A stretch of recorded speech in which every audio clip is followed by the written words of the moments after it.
අපි දැන් බලමු ප්ලග් ටොප් එක මේකට ගියන්නේ. අපි ප්ලග් ටොප් එක බලමු. ප්ලග් ටොප් එක නම් හොඳයි.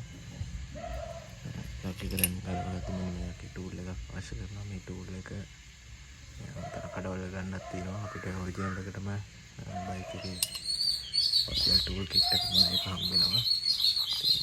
ටූල් කිට් එක මේකට කියන්නේ ප්ලග් බොක්ස් එක කියලා. දාලා ලොකු තදින්ම බොරු ගන්න එපා. මේක ප්ලග් එක කඩලා යන්න පුළුවන්.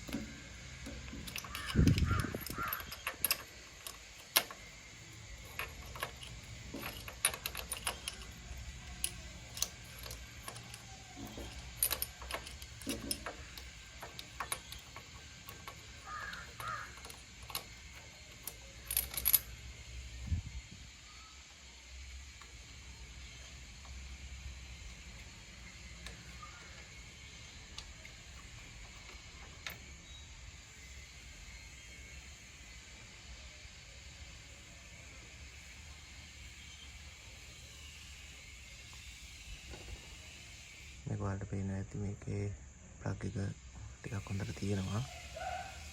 මේක සුද්ධ කරන්න එච්චරම අවශ්‍ය නැහැ. මම මේක ළඟදී සුද්ධ කරලා තියෙන්නේ. ඔයාලා මේක ප්ලග් එක අලුතෙන් දානවා හෝ අලුතෙන් දාන තරමට හොඳයි. නැත්නම් තියෙන ප්ලග් එක හොඳට චෙක් කරලා බලන්න. මෙන්න මෙතන මේ පොයින්ට් එක හුඟක් ගෙවිලා තියෙනවා නම් ප්ලග් එකක් අලුතෙන් දාන්න ඕනේ.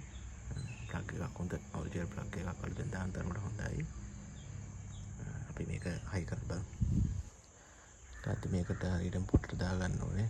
දාලා අතින් මේක කරකවන්න.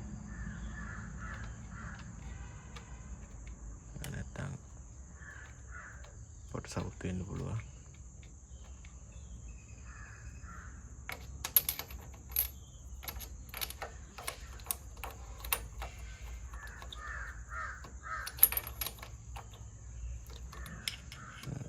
මේ වගේ පොඩ්ඩියට කියන්නේ අතේ කාන්ට වගේ තද කරගන්න.